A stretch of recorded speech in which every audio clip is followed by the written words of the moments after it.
صاحب مجھے آپ سے صرف ایک سوال پوچھنا ہے، وہ یہ کہ کل عمران خان صاحب نے لیٹر لہرایا اور بتایا کہ جو سازش ہے اس کے اندرونی اور بیرونی تانے بانے ہیں.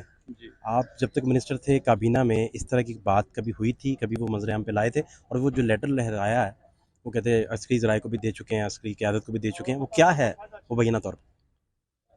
بسم اللہ الرحمن الرحیم. جہاں تک خان صاحب نے جو لیٹر لہرایا ہے، اس لیٹر کے بارے میں تو پہلے انہوں نے ذکر نہیں کیا تھا.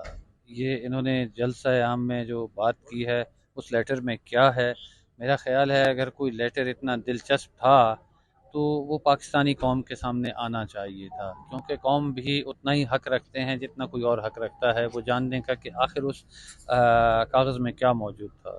کوئی اشارہ آپ کو نہیں ہوا تھا؟ میں تو آپ کو بتا رہا ہوں اس سے پہلے انہوں نے ایسی کوئی ذکر نہیں کیا آپ کے تھا. بارے میں جو آپ کے مخالفین کہتے ہیں وہ کہتے ہیں کہ شاہزین صاحب گیلی جگہ پہ پیر نہیں رکھتے. دیکھیے مجھے یہ بتائیے، میں کیبنٹ میں تھا، میں نے تو آج تک کیبنٹ کی وہ تنخواہ بھی اس طرح نہیں لی. میں امیر نے آدمی ہے سر آپ، میری تنخواہ میری آپ نے کیا کرنی؟ میری ہر سن لینا، نہ میں نے کوئی سرکاری گاڑیاں استعمال کی، نہ سرکاری گھر میں رہا. میں اللہ کا شکر ہے، دیکھیے نہ میرے پہ کوئی ایسی ایلیگیشنز ہیں، نہ اللہ کرے کبھی ایلیگیشنز لگیں گے. ہم اپنی عزت پرسٹیج کے لیے آئے تھے، کام کرنے کے لیے آئے تھے، ہمیں موقع ملا تھا کہ ہم لوگوں کے لیے کچھ کر سکیں. آخری بات ایک لفظ کی کہ کیا گورنمنٹ کا پیک اپ ہو چکا ہے یا ابھی بھی کچھ چیزیں باقی ہیں؟ دیکھیے وزیر اعظم صاحب اگر اپنے نمبر پورے کرتے ہیں they will stay. if they don't